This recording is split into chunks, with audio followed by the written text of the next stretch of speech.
We're on day number 9, and for those of you who just may be joining us, you may ask, well, what are you doing? We are taking the 30-day challenge to journaling, and this is an exercise to help all of us to become writers, and writers about ourselves. For those of you who are joining us for the first time, you can download a copy of Today I Write, which is the name of the journal I created for this purpose, and it's a journal where we journal for 30 days. Now you can download that from off of our website, which is freshlivingstreet.com. Go to the media resource page and you can download the PDF through whatever means of computers that you have, tablets or whatever, and you can print it out onto paper and create your own journal. Be very creative with it. And for those of you who this is your first day, you can go to YouTube, and we have 30 videos, day 1 through 30, and this is day 9, where I'm just talking to help illuminate some of the points and to just talk you through it, to be your friend for a few minutes every day, to just help you to begin this journey into yourself. And as I said, today is day 9, and our blast from the past, it says, how would I describe my relationship with my mother? Some of us had very good relationships, and some of us relationships that weren't very good. But it's important that you go back and think about it. Some of us, our mothers are translated to the other side, and some of our mothers are still here. Some of us talk to our mothers, some of us don't want to have anything to do with her. Write about it. Now, this may not be enough space. You can always just add more pages to your journal, but write about your relationship with your mother, because it affected you more than you thought, and a lot of things that you may do now is because of that relationship. These are good things or bad things.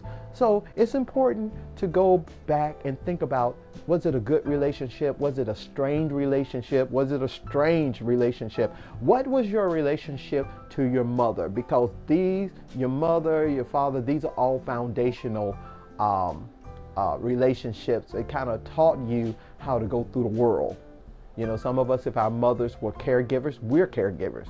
If our mothers were absent, we're absent. And you may say, well, I didn't grow up around my mother, but you still have feelings about her, whether you grew up around her or not. The feelings are still there, and you still have a relationship even if they were absent. It's a relationship of anger or a relationship of feeling deserted. Those are still feelings that you have, and they're very important, and we want you to take time to think about it and to write it down.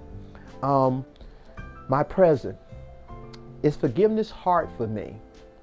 And if it's hard for you, explain why it is that it's difficult for you to have been done wrong for someone and not to release that person, whether they ask for forgiveness or not. How do you deal with forgiveness? And, and explain why it is.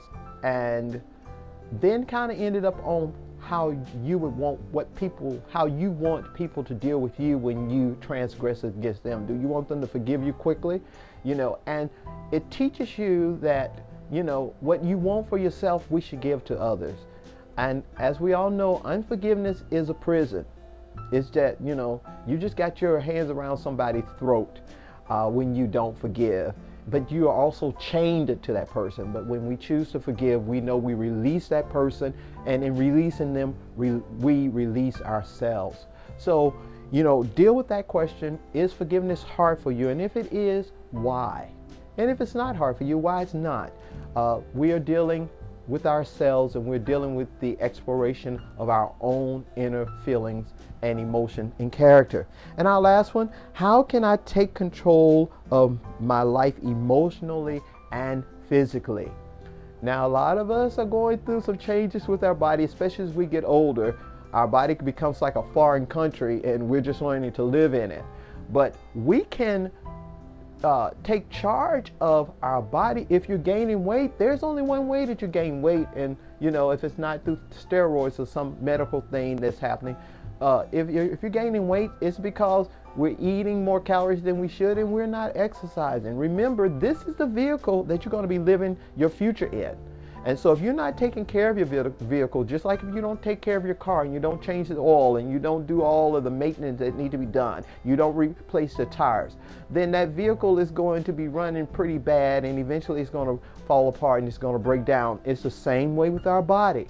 Now, I know for the past decades you've been healthy and running around doing what you want to do, how you want to do it, but all of that is being compounded. And especially if your family has diabetes or high blood pressure, well, those things inherited.